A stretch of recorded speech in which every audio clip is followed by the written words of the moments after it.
think the easiest way, and I said this in the Treaty of Versailles book, the easiest way to study the Treaty of Versailles is to look at those big three.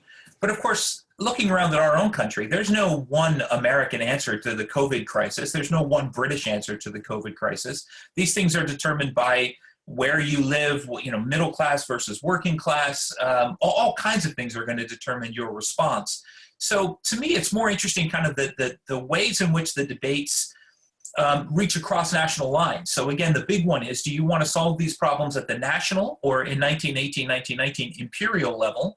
So if you're British, do you want to do this by opening up the empire to international trade, which is an answer?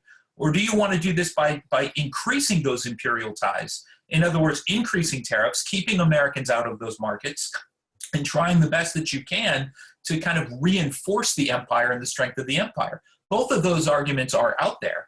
The imperial argument wins at the end of World War I largely. It doesn't win at the end of World War II. Again, completely different contexts, where the Americans are able to force open the British Empire.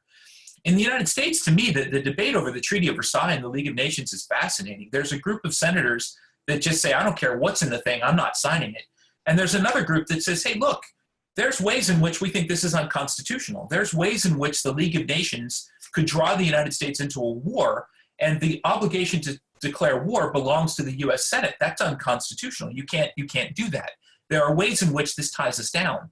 There are also people who are making the argument, the League of Nations is one nation, one vote. Why would we as Americans accept the same level of power in an international organization that Ecuador would have? Why would we do that? On a pure power basis, it makes no sense. Which is why in World War II, the UN comes with the Security Council and the 5 vetoes. Otherwise, it's not clear that the UN would have gotten through the US Congress. So there are arguments there that are perfectly legitimate. To paint opponents of the League as just these backward-looking dinosaurs, I think is unfair. They had legitimate grievances. And again, there are things that we still talk about today. The World Health Organization. Do you want to be part of an organization in which you cede some of your sovereignty and you pay money into the organization, knowing that you're probably not getting as much out of it as a smaller state would, because you believe in the health of international organizations? If you accept that principle, then WHO membership makes perfect sense. If you don't, then you're not going to do that. And again, the same exact debate was happening 100 years ago. The French case is more complicated because of the immediacy of the German threat. So maybe we don't want to run down that rabbit hole unless you want me to. But the French situation is a little bit more complicated.